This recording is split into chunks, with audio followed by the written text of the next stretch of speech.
the death of Lazarus, John 11, 1 through 16. Now a certain man was ill, Lazarus of Bethany, the village of Mary and her sister Martha. It was Mary who anointed the Lord with ointment and wiped his feet with her hair, whose brother Lazarus was ill. So the sisters sent to him, saying, Lord, he whom you love is ill. But when Jesus heard it, he said, This illness does not lead to death. It is for the glory of God, so that the Son of God may be glorified through it. Now Jesus loved Martha and her sister and Lazarus. So when he heard that Lazarus was ill, he stayed 2 days longer in the place where he was. Then after he'd said this to the disciples, Let us go to Judea again. The disciples said to him, Rabbi, the Jews are just now seeking to stone you, and you're going there again? Jesus answered, Are there not 12 hours in each day? If anyone walks in the day, he does not stumble because he sees the light of the world. But if anyone walks in the night, he stumbles because the light of man is not in him.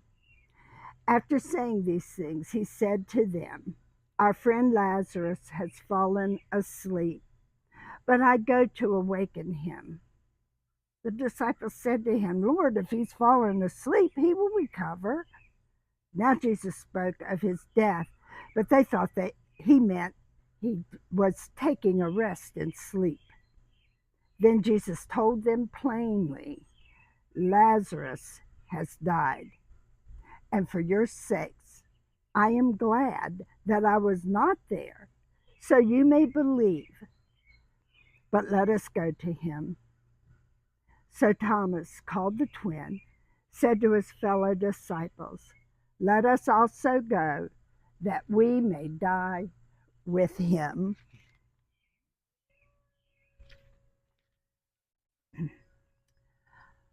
Jesus obviously loved Lazarus and his sisters. It says that, John tells us that plainly. You know, there were thousands and thousands of people that came to see Jesus, that wanted to hear what he had to say. Many of them came just so they could get healed from all kinds of maladies that inflicted them. Thousands of people. And then there was a close group of disciples that included the women that followed Jesus and other unnamed people, but a close group of people that walked around with him, that followed him. Jesus had really good friends like Lazarus, Martha, and Mary that he loved, that didn't necessarily follow him around, but were his dedicated followers, dedicated to his cause, and they were doing their jobs at home. But Jesus loved them. And then there were those 12 that he held close, that he had a special mission for. And out of that 12, there were 3, Peter, James, and John, that were even closer to Jesus. It was because they were so close to him. They saw amazing things like the transfiguration where Jesus meets with Moses and Elijah. It was those 3 special men that were with Jesus when that happened. Now, you think about the thousands, and those are people that say they're Christians and they go to church twice a year, Easter and Christmas. And, you know, but they're not really close to him at all. They're just part of this big crowd that is called Christian.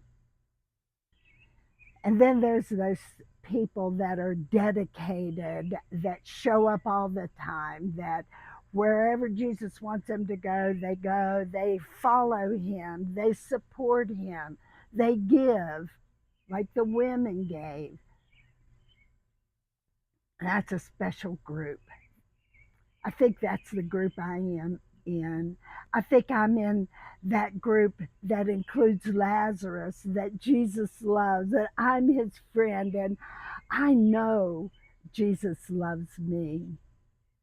And as I grow closer and closer to him, I want to be like those 12. I want to be included in that inner group. And if I grow even more, maybe it'll be like Peter, James, and John, and I'll see these magnificent miracles that he offers. We at least want to be part of the disciples. We at least want to be like Lazarus, loved by Jesus. And so he loves Lazarus.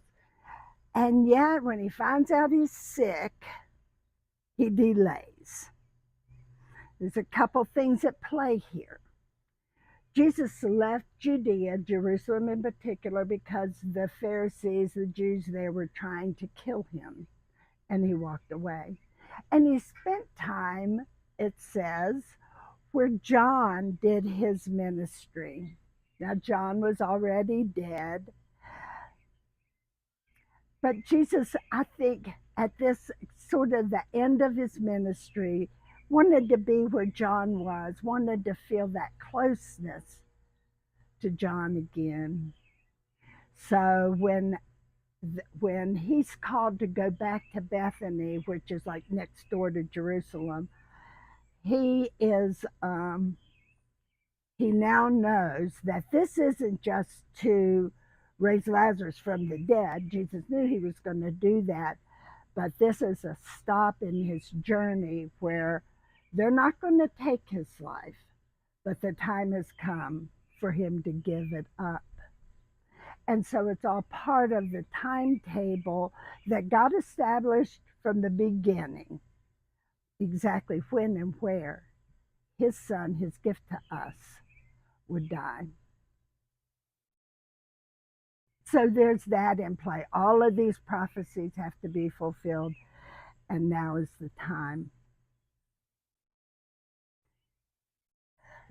So he also wants to go when all hope is lost. He's dead already. They tried, they prayed, they asked him to come, and he's dead already.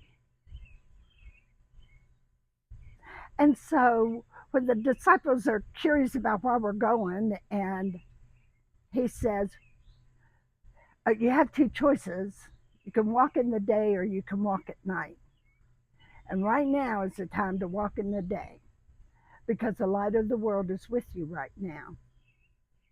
Now, that's not just for those disciples. That's true for us today as well. When we follow Jesus, when we obey him and are saved and following him, then we're walking in the light. And those people that don't know Jesus, that don't follow him, are just stumbling around in the dark. And so there's this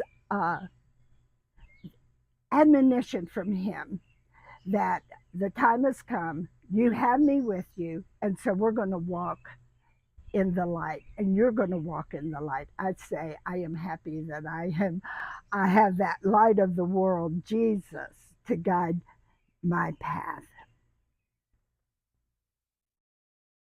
Jesus is going when all hope is gone. There are times in our lives when all hope is gone.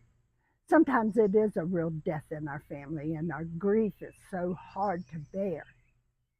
Sometimes it might not be a physical death, but there's a circumstance that feels like death, that feels like nothing is ever going to be the same again. And all hope is gone, and you don't think there's anything that's going to change it. Jesus says, I'm the resurrection and the life. Before he says that, He says, I'm glad. I'm glad that I didn't go and heal him. In other words, I'm glad he's dead. What? What about me? Here I am in deep, dark despair. I cried out to you and you didn't answer. And you're glad? Why are you glad? He says, for Lazarus' sake, he was glad because God would be glorified through this. He would be glorified because he's doing the will of his Father.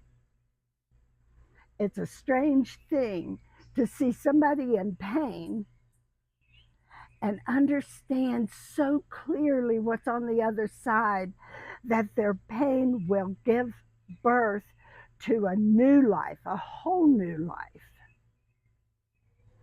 That's what I want you to hear today. No matter how dark your circumstances may be, no matter how hard it is to understand why in this world God would ever allow such a thing to happen, I'm saying to you, there's life after this situation. Trust in Jesus. Trust him. He is the light of the world. He is the way. So trust in him. Believe in him when it doesn't make any sense. And do what Thomas said. He said, well, if he's going back to Jerusalem to die, then let's just go and we'll just die with him. His dedication and his resolve was such that he was willing to do anything, including his own death, to stay close to Jesus. Sometimes following Jesus is costly, and sometimes we just don't understand. But I want you to know Jesus is the resurrection and the life. And he does have a new life for you. Just believe in him. Wait on him.